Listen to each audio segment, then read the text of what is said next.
cette semaine, donc la semaine passée, il m'a appelé, il m'a dit j'ai eu une entrevue avec Immigration Québec.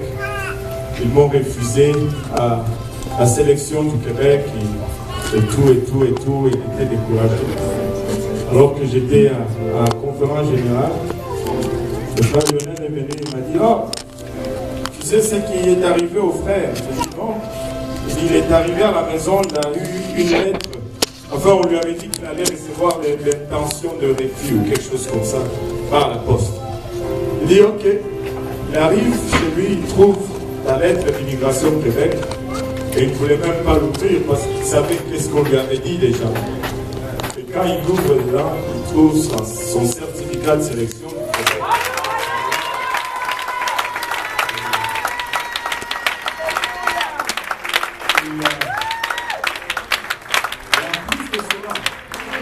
Quand il était allé au bureau de l'immigration, Dieu est parfait. Hein.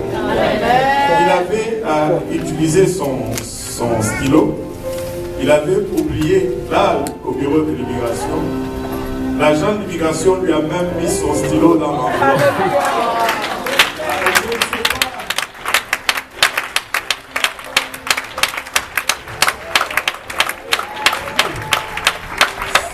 Si vous ne croyez pas, croyez au moins pour le stylo.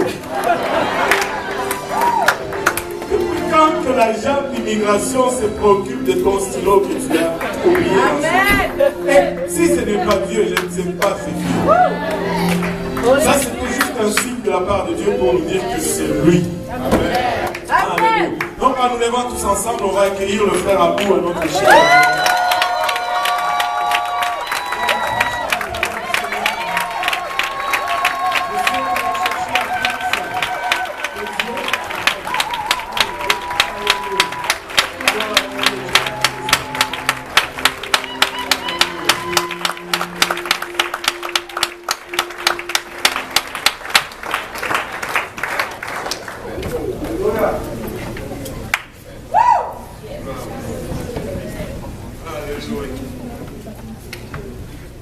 Gloire à Dieu tout le monde. Gloire à Dieu tout le monde.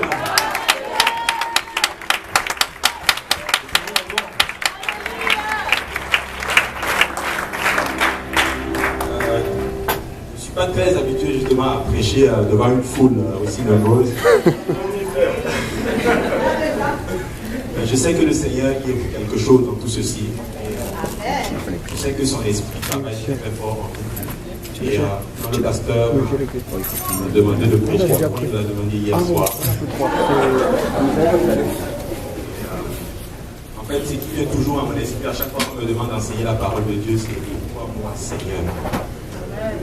Mais j'ai tout simplement réalisé que je le dis toujours, c'est tout simplement un privilège que Dieu m'accorde en fait. Amen. Et tout ce qu'on observe justement est grâce en fait. Le fait même d'être dans l'église et d'être assis dans les bancs, le fait de venir ici et de courir, adorer le Seigneur, c'est une grâce. Et il est très important justement que nous réalisons justement ce que le Seigneur a fait pour nous. Amen. C'est vraiment un honneur pour moi et tout un privilège de me tenir ici, devant le peuple le plus beau sur la face de la terre.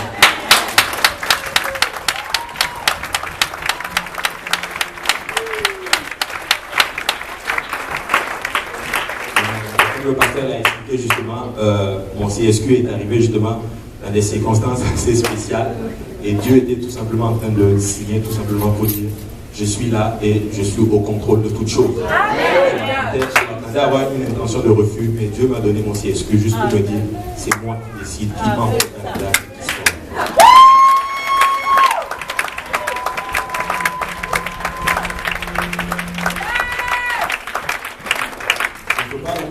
Justement sans honorer le Seigneur Jésus-Christ pour ses bienfaits sur ma vie, parce que depuis que je suis converti et depuis que j'ai entamé justement ma marche avec le Seigneur, il n'a jamais failli. Amen. Il y a eu des moments difficiles, mais il a toujours été là. Amen. Il a toujours été là et je ne peux pas continuer sans rendre gloire et honneur au Seigneur Jésus-Christ pour ses bienfaits sur nos vies.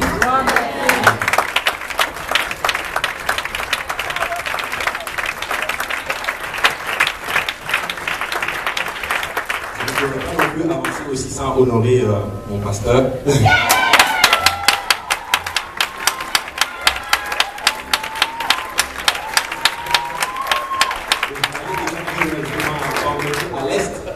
C'est qu'au-delà d'être un pasteur, d'être mon pasteur, en fait, je le vois comme un père. C'est quelqu'un que j'aime beaucoup, c'est quelqu'un qui prêche et qui prêche aussi par les actes. La vie qu'il mène, sa vie familiale, justement, est tout un exemple pour moi, pour nous tous d'ailleurs. Et j'aimerais vraiment que nous le gardions vraiment en prière, que nous le soutenions justement dans cette œuvre. Et j'aimerais lui dire aujourd'hui, je ne suis pas vraiment le porte-parole des jeunes ou quoi que ce soit, mais j'aimerais tout simplement lui dire, pasteur, par la grâce de Dieu, nous avons saisi la vision que le Seigneur nous a donnée.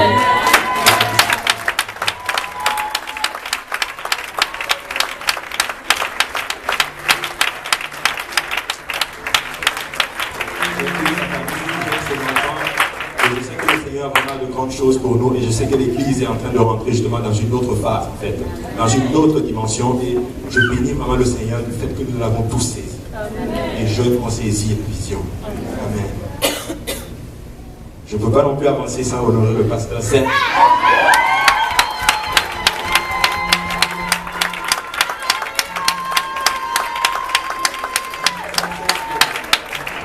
Il est mon pasteur, mais en fait, je le considère encore plus comme un grand frère. Amen. C'est la personne, parce que vous voyez, dans une famille, il y a les parents et tout, mais il y a des choses que les enfants auront honte peut-être de dire au papa. Pour que nous puissions aller voir le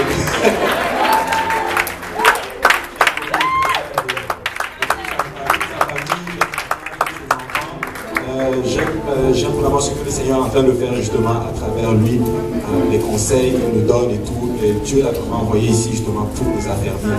Et depuis qu'il est là, nous avons été beaucoup affermis. Et quelqu'un justement l'appelle même l'apôtre de l'amour.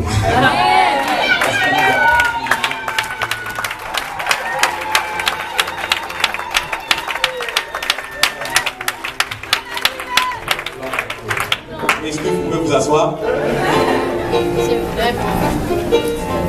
Je l'ai dit tout à l'heure, c'est vraiment tout un honneur pour moi de me tenir ici. C'est un privilège et quand on est justement face à un peuple qui sonde les Écritures comme vous, quand on se demande de prêcher, tu as vraiment intérêt à chercher la face de Dieu. Parce que je sais que vous sondez les Écritures. Et c'est ce que la Bible nous dit. La Bible nous dit justement que les chrétiens de Béret, c'était vraiment des gens qui sondaient les Écritures pour savoir si tout ce qu'on leur disait était exact. Et justement, il incombe, c'est notre responsabilité en tant que chrétiens, lorsque nous venons justement dans l'assemblée, tout ce que le pasteur va nous dire ou tout ce qu'un frère va nous dire, il est important pour nous justement de sonder les Écritures pour savoir si ce qu'on nous dit justement est exact. C'est notre responsabilité et je bénis le Seigneur justement pour le fait que nous avons la facilité à trouver l'information aujourd'hui. Les Bibles sont disponibles, tout le monde peut avoir accès à une Bible, même les originaux, on peut avoir accès. Donc c'est vraiment notre responsabilité de sonder les Écritures. Amen. La Bible nous dit aussi, j'aimerais justement qu'on établisse ça, je sais que vous le savez, mais la Bible nous dit justement que toute écriture est inspirée de Dieu. 2 Timothée 3,16. Toute écriture est inspirée de Dieu et utile. Technologie.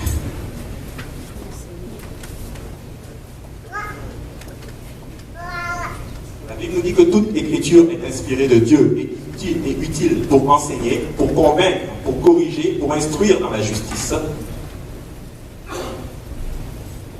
afin que l'homme de Dieu soit accompli et propre à toute bonne œuvre. De quelle écriture on parle ici? On parle de la parole de Dieu, de tout ce qui est ici. Cette parole a été inspirée de Dieu.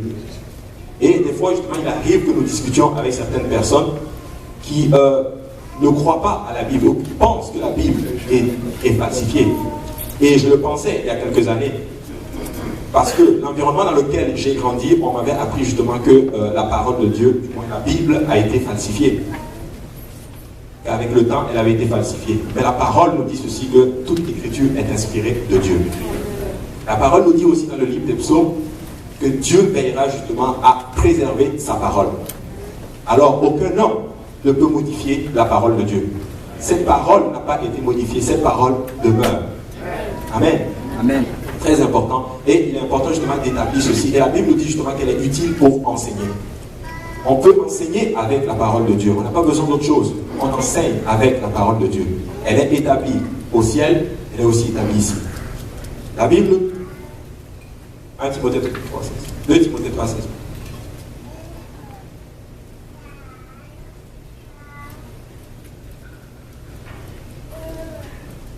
Amen. Pour convaincre. Cette parole, on peut convaincre les gens avec. On peut convaincre de l'unicité de Dieu avec la parole de Dieu, pas autre chose. On peut convaincre les gens qu'il faut justement que le Seigneur, le Dieu de gloire, est venu pour le salut de l'homme. On peut convaincre les gens à la sainteté. On peut convaincre les gens avec la parole de Dieu. Elle est aussi utile pour corriger. La correction se fait aussi avec la parole de Dieu. Cette parole est puissante et tranchante, beaucoup plus tranchante qu'une épée à double tranchant. Amen. Elle est aussi utile pour instruire. Nous avons tous été instruits par la parole de Dieu. Et je bénis le Seigneur vraiment pour les études bibliques que nous faisons. Pratiquement tous les jours, il y a une étude biblique. Et si j'ai été aujourd'hui affermi, je pense que ce n'est pas les études bibliques que j'ai été affermi. Un seul service dans la journée, dans la semaine. Impossible de grandir avec un seul service. Impossible de grandir avec le dimanche. C'est pour ça que notre pasteur nous exhorte beaucoup aux études bibliques. Et si vous ne voulez pas rétrograder, il est important de faire des études bibliques. Faites des études bibliques et vous allez voir que vous allez grandir dans la foi. Amen. Dans la justice, afin que, verset 17, afin que l'homme de Dieu soit accompli et propre à toute bonne œuvre. Donc c'est ce que je voulais justement qu'on établisse aujourd'hui. Nous allons justement nous tabler sur la parole de Dieu pour justement rentrer dans l'enseignement. Amen.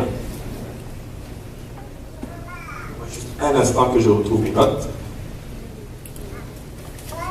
Aujourd'hui, j'ai eu à cœur de parler en fait de la croix, de l'œuvre de la croix. Si on peut aller dans 1 Corinthiens,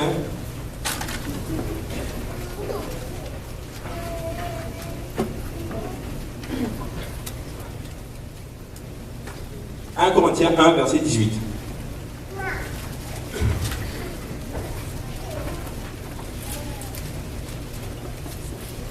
On peut tous se lever pour la lecture de la parole de Dieu.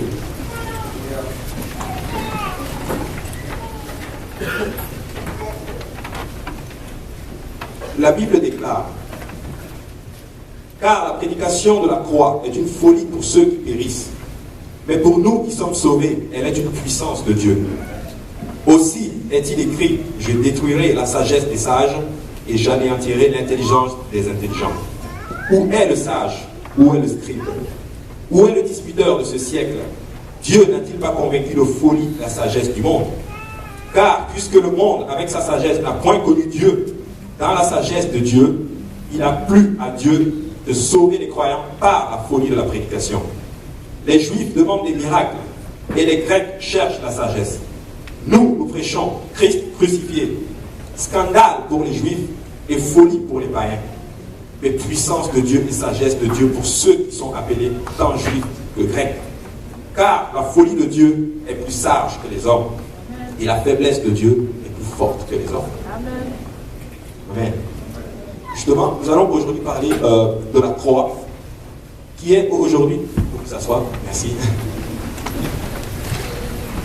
Nous allons aujourd'hui parler justement de la croix, qui est aujourd'hui perçue comme une folie, comme la Bible nous dit justement, par les gens sages, du moins sages, les gens sages de ce monde. Mais la Bible dit justement que la croix, elle est une puissance pour ceux qui sont sauvés. Pourquoi? Parce que la croix est complètement, je dirais, ça n'a pas de sens. Parce que quand on se pose la question, comment un homme peut être flagellé, comment un homme peut être battu, comment un homme peut être traîné après avoir fait tant de miracles, après avoir guéri les malades, après avoir réveillé les morts, comment cet homme-là peut être flagellé, insulté, ballotté, poussé vers un bois, Paul dit que ce bois est maudit, parce que la parole dit maudit soit celui-là qui meurt sur le bois. Mais cet homme-là meurt sur une croix, et la parole nous dit ceci, qu'elle est une puissance pour nous. Ça ne fait absolument pas de sens.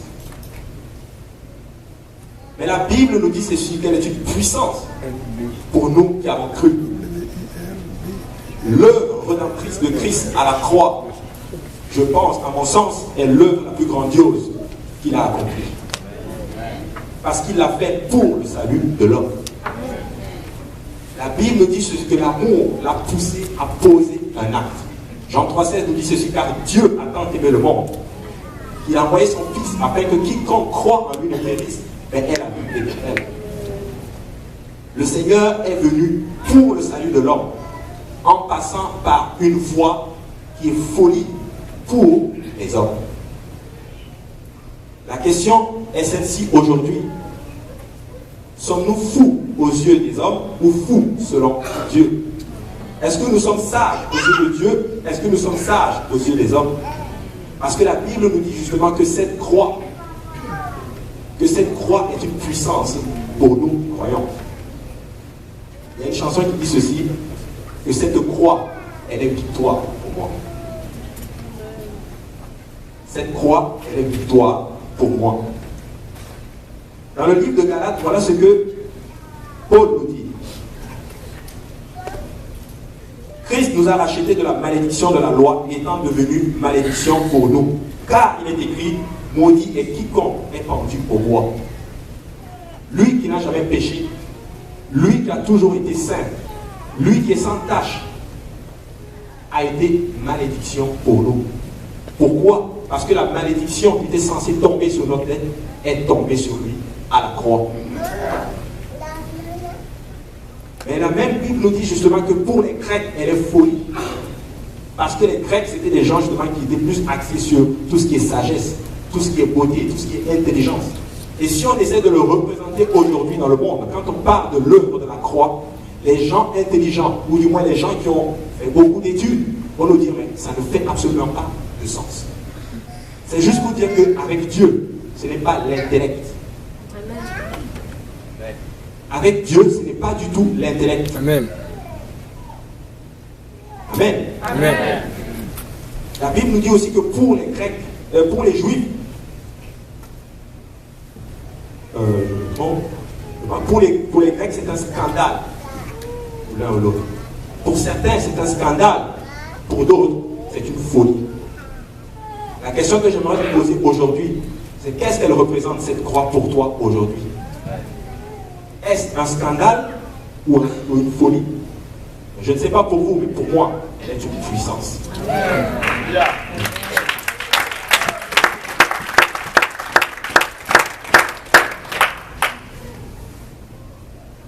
La Bible nous dit ceci.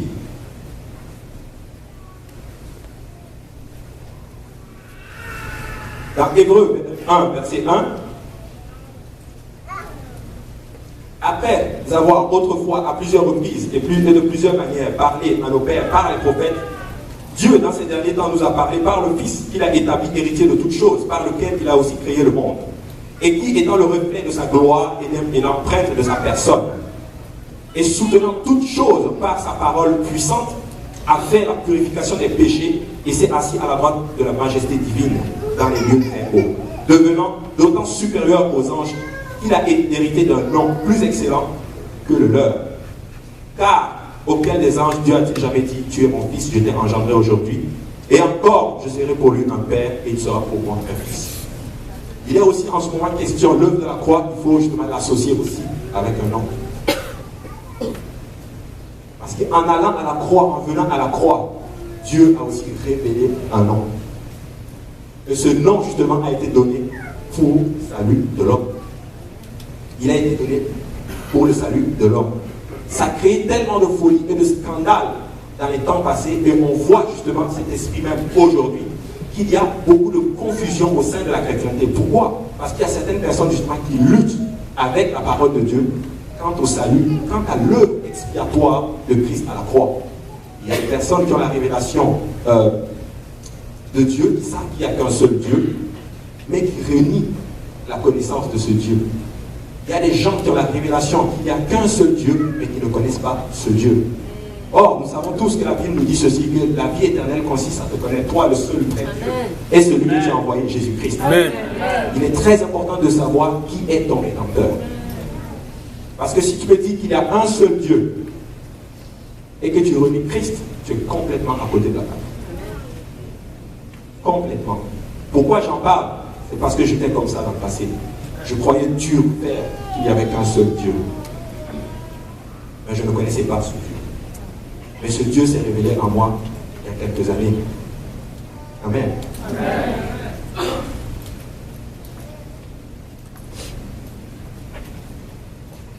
La Bible nous dit ceci.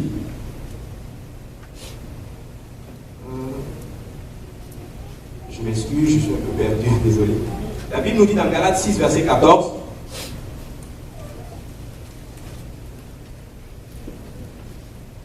Pour ce qui me concerne, loin de moi la pensée de me glorifier d'autre chose que de la croix de notre Seigneur Jésus-Christ, par qui le monde est crucifié pour moi, comme je le suis pour le monde.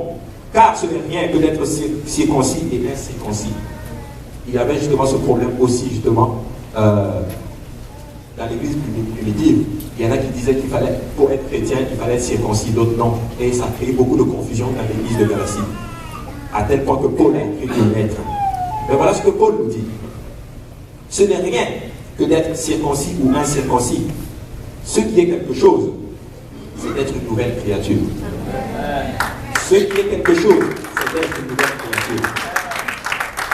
Alors, comment cette croix peut faire de telle sorte que je devienne une nouvelle créature? Parce que la Bible nous dit ceci, dans 2 Corinthiens 5, verset 17, si quelqu'un est en Christ, il est une nouvelle créature. Alors, si tu veux être une nouvelle créature aujourd'hui, tu dois être en Christ. Pas croire que Christ est ton sauveur. Pas croire même qu'il n'y a qu'un seul Dieu, ou du moins pas seulement croire à cela. Parce que la Bible nous dit justement que les démons aussi croient qu'il y a un seul Dieu. Tu crois qu'il y a un seul Dieu, tu fais bien. Mais les démons le croient aussi et ils tremblent. Amen. Tu crois que Christ est ton sauveur. Un bouddhiste peut le dire aussi. Je crois qu'il est mon sauveur. Quelle différence y a-t-il entre toi et lui? La différence est que ta croyance n'est pas agissante. Ta foi n'agit pas. Mais la foi sans les œuvres est morte.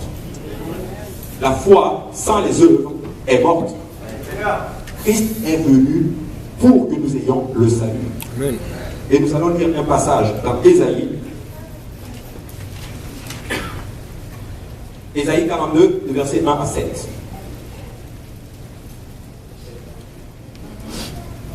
Voici mon serviteur que je soutiendrai, mon élu en qui mon âme prend plaisir. J'ai mis mon esprit sur lui. Il annoncera la justice aux nations. Il ne criera point, il n'élèvera point la voix, et il ne fera point entendre dans les rues. Il ne brisera point le roseau cassé, et il n'étendra point la mèche qui brûle encore. Il annoncera la justice selon la vérité.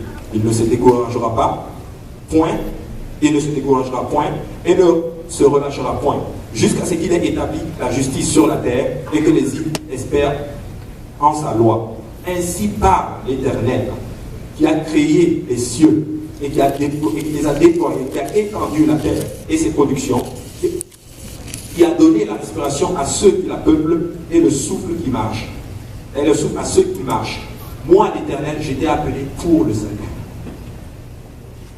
J'étais appelé pour le salut. Dieu est venu pour sauver. Et pour ceux qui peut-être m'écoutent, ont déjà entendu enseigner la parole de Dieu, ils diront peut-être, il n'enseigne que la même chose, frère. Et c'est probablement parce que je dis non, c'est autre chose. Mais jusqu'à date, c'est le message que je maintiens.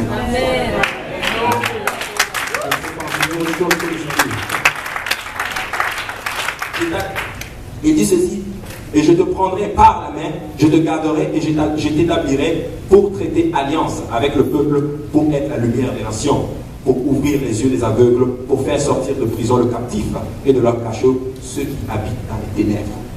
Voilà pourquoi Dieu nous a appelés. Alors comment entrer maintenant justement dans le salut éternel de Dieu?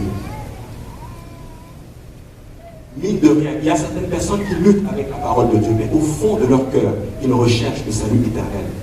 Il n'y a absolument rien de neuf sous le ciel, parce que dans le passé, les gens cherchaient le salut.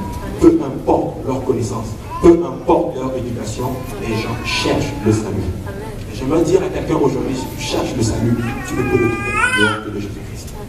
Jésus-Christ est la voie qui mène au salut. Et j'aimerais qu'on aille dans le livre de Jean 3, verset 1.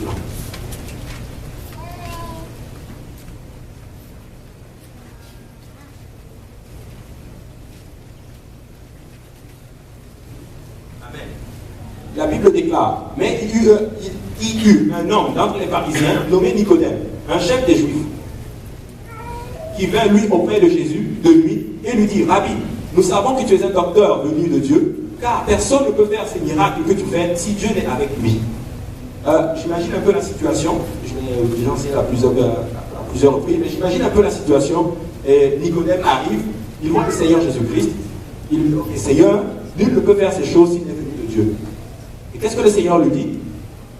Jésus lui répondait, en vérité, je te le dis, si un homme ne naît de nouveau, il ne peut voir le royaume de Dieu. Une réponse qui n'a absolument rien à voir avec les compliments qu'il a fait au Seigneur. Absolument rien du tout. La Bible nous dit que Dieu est celui qui sonde les cœurs. Dieu savait exactement ce que Nicodème était venu chercher. Il était venu chercher le salut de son âme. La Bible nous dit qu'il était un pharisien. Non. C'était un homme qui connaissait la loi. C'était un chef des Juifs. C'était un chef des Juifs. C'était un homme qui avait beaucoup d'autorité, beaucoup de pouvoir. Et on peut imaginer l'orgueil il pouvait y avoir de l'orgueil justement dans son cœur. Pendant moi, un chef des Juifs, connaissant la loi, je peux aller voir Jésus. Et la Bible dit qu'il est allé de nuit. Il est allé de nuit. Peut-être qu'il ne voulait pas que ses collègues le voient. Mais il est allé de nuit. Mais c'est quand même correct. Parce qu'il cherchait le salut de son âme. Je ne sais pas qu'est-ce que tu es prêt à faire aujourd'hui pour le salut de ton âme. Parce que ces choses que nous recherchons, Dieu peut nous les donner comme ça. J'ai eu mon CSQ, oui. Mais à quoi ça va me servir si je perds mon salut? Il ne faut pas que nous enlevons nos yeux du Seigneur Jésus-Christ, de l'œuvre finale, de l'œuvre finale de Jésus-Christ. Jésus-Christ est venu pour le salut de l'homme. Quelqu'un a même dit que Jésus n'est même pas venu pour guérir les malades. Il est juste venu pour aller à la croix. Mais sur le chemin de la croix, il a guéri les malades. Sur le chemin de la croix, il a fait des miracles. Il a réveillé les morts. Il a fait ceci pour attirer notre attention. Et les miracles, c'est tout simplement pour attirer notre attention et nous guider vers le salut éternel de Dieu. Amen. Et la Bible nous dit ceci, encore au verset.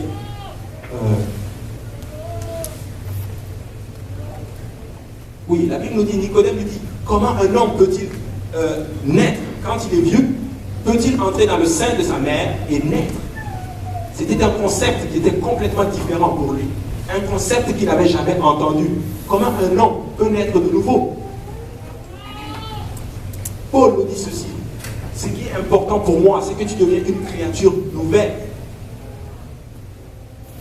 Ce qui est nouveau, qu'est-ce que c'est? En fait, quand on parle de nouveauté, ça veut dire que l'ancienne chose est appelée à disparaître.